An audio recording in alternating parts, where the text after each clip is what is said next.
Rachel Baribeau here with SUNDAYSoul, your dose of goodness on a Sunday, that Sunday nap, that Sunday brunch, that great Sunday conversation that you have with somebody where you walk away and you leave feeling better. Your soul feels deeper. You've learned something. That's what this is. And today I'm thrilled to be joined by Carlos Gill. He's an author and a marketing expert and guru and speaker. And I have been following you, Carlos, for a while now, just watching you impart wisdom on Twitter and talk about your upcoming book, and we'll get to that later. But you've really been a beacon of information and sharing things with people during the pandemic. I found you before then, but it's been really neat to watch you and to learn from you and what you're doing on Twitter and how you are using Twitter. Well, happy Sunday to you, Rachel. Yeah. Thank you for having me here on your show. And, I'm really thankful for you, for, paying attention to the content I put out there. I think one of the hardest things for creatives and for marketers is to really grasp this concept of who's really paying attention to the content out there.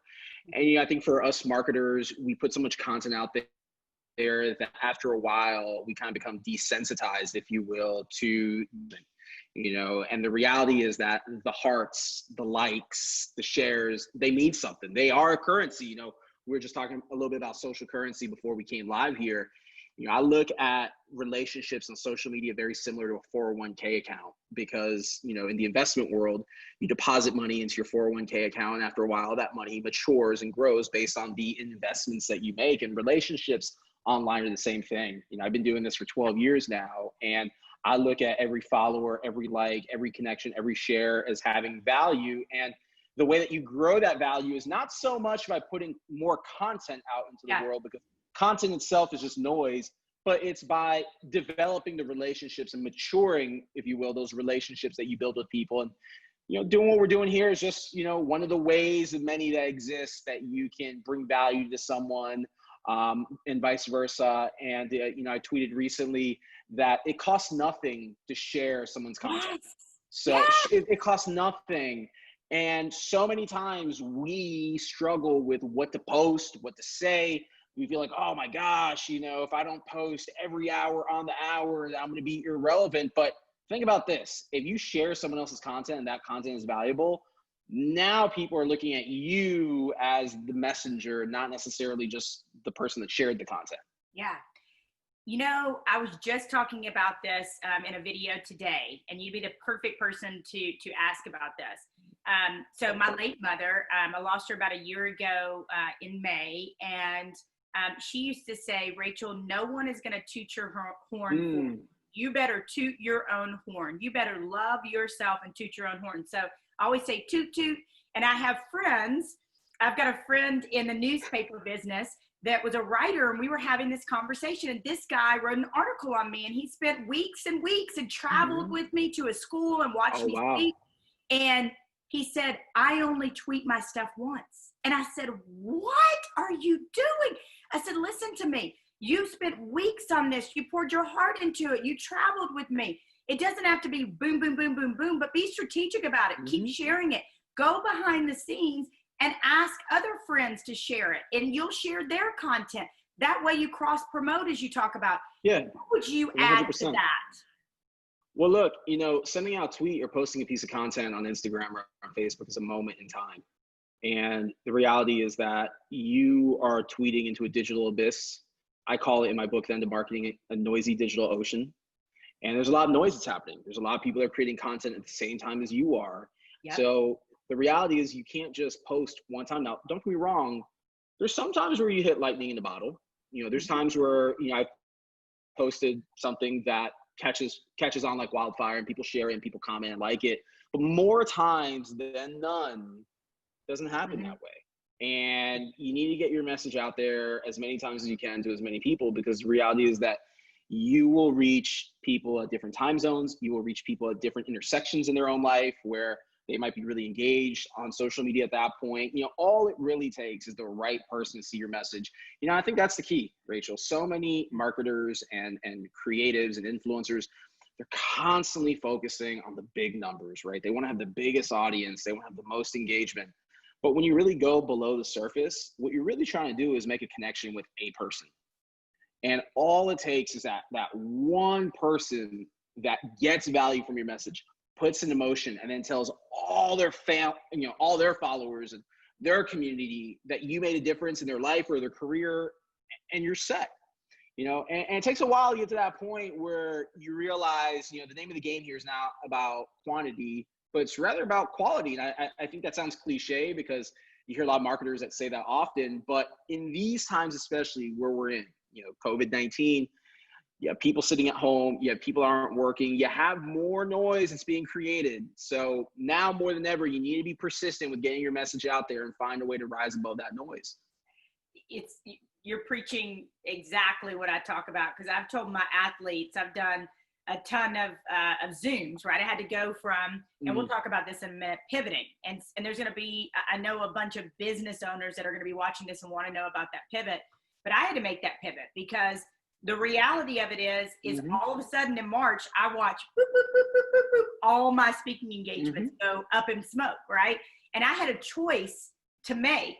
And that choice was, do I want to be done with this movement, everything that I've worked for, blood, sweat, and tears, or do I want to keep going and I want to be able to speak via Zoom, and I want to be able to touch via Zoom and do my work via Zoom, whatever that takes. And what I've been telling people, you talk about that engagement, is shoot your shot. You do have people. It's all. I always am an advocate for shooting your shot, not stalking people, but shooting your shot. But you do have people's attention right now. You have their attention, and I love what you said. And I'm so about this. It is not for me. I'm not a numbers person.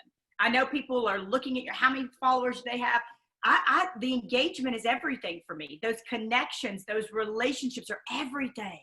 You see, the key to building a brand on social media, I know it's easy to say like add value, add value, add value. And oftentimes we associate adding value with creating content that people can do something with and then apply, for example, social media marketing is kind of my shtick, right? So I've written countless articles and created countless videos to give people quote unquote value to help them become better marketers.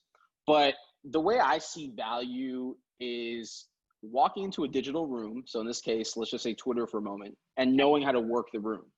So remember back to when we were in school and you would go sit at the cafeteria table with your friends, right? And you had like your own like little posse and circle of friends. And anytime like that new kid would try to sit at the table, you kind of look at them, sideways like, hey, what are you doing sitting here? Well, you need to be that new kid on the block on social media. And you need to find ways to tap into conversations that are already happening that are relevant to you and relevant to, others in your circles, and be the one that takes a seat at the digital table and have conversations with strangers and give them value, whether it's sharing their content, contributing to conversation. The one growth hack that I often give people who are new to social media and want to build a brand quickly is do an assessment of who are all the influential people in your industry. So let's just say if it's college sports for a moment, right?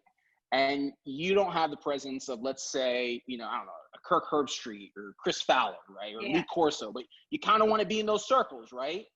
Start following them, start following the big personalities and the big names because they're already getting a lot of reach and engagement, and just start conversing and communicating and dropping gems in their feeds. And over time, if you do that, the people that follow them will start to see your face on the scene, and they'll be like, this person's always dropping gems. Maybe I should follow them. And if you do that successfully and consistently over a period of time, you'll start growing a following without having to create loads and loads of content and live stream and make a podcast and, blog and start up a website. And it's not that hard to do.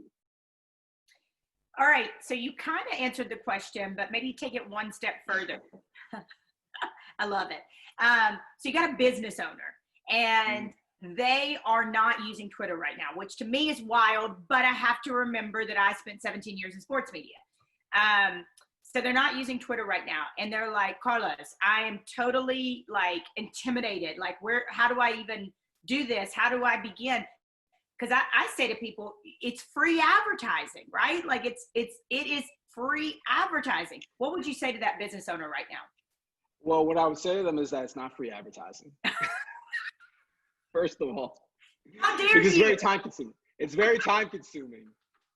So to keep it 100, what I would say is that Twitter is a free resource for you to be able to tap in and see who's speaking about your business or your industry, or even engage with people locally to you, right? So for example, if I'm a small business, let's say I'm a mom and pop sandwich shop living in Miami or doing business in Miami, I can go on Twitter right now and I can just literally type in the keyword Miami and see every single person who has anything to say about the city of Miami. And I can engage with those people directly with them. You see, there's this misconception, going back to your point about free advertising, there's a misconception that Twitter is just this universe, or social media in general is this universe where I can just post content, people are going to show up to the party. And it doesn't work like that. You have to be proactive in going directly to the people who you want them to see you. It's very much about reverse hacking or reverse engineering what marketing is. Historically, marketing is pushing your message out on a broad platform or broad medium and trying to get as many eyeballs to see that message. And this is why I wrote the book, The End of Marketing, because marketing, first of all, nowadays is human centric. And what I mean by that is people relate to people. They relate to faces. They don't want to see a logo. They don't want to see a product. They don't want to be sold to. They want to be engaged just like this, just like you and I. Like, I could just suddenly drop the fact that I have a book called End of Marketing, and I hope you go buy it at Amazon, but I'm going to give you 45 minutes of wisdom and knowledge, and you're going to like, hopefully, the person that you see speaking to you or hear speaking to you. Like, those fundamental principles have disrupted what marketing used to be and what marketing is. So when you really look at what social media is below the surface, it's just a platform for people to talk to. But what it really is it's a search engine. And you look at Instagram specifically, we talked about Twitter, but you look at Instagram and you look at the fact that I can go on any location on my phone right now. And if I want to look at Nashville, I can see who's posting content in real time in Nashville. So if I'm a real estate agent in Nashville, Tennessee, I can go communicate with those people. I can look at any business anywhere. Hell, if I work in recruiting and I want to recruit employees from Microsoft to go work at IBM, I can go to Microsoft's campus on Instagram and I can go engage with employees of Microsoft that are posting content. That's what social media is. Where the finesse comes in, which is the content that we talk about, is really where the work happens. And that is building relationships with people one by one. And that in itself, you can't look at as a transaction. So again, Mr. or Mrs. Small Business Owner out there, you can't look at social media as just being transactional, because it's not. All right, so break this one down for me. Last night, and I'm that person that sips the tea and just reads all the comments, like even on arguments that have nothing to do with me, I'm just gonna read this. But I saw an advertisement yesterday, and I'm a golfer. It's what I do for self-care, and I need to get back out there. But it was a advertisement for a hitting bay, like in your home, right? And the advertisement had a famous NBA player was the guy using it and talking about it. And every one of the comments said, hey, try using somebody relatable. Do you have to have an NBA level, salary to be able to afford this? Like, every comment was something similar like that. And I thought maybe, that'd be one that they'd go back and they'd look at it and they'd say, maybe we missed the mark. Yeah, we get his audience, but it feels out of reach for the regular Joe. Am I wrong or am I right?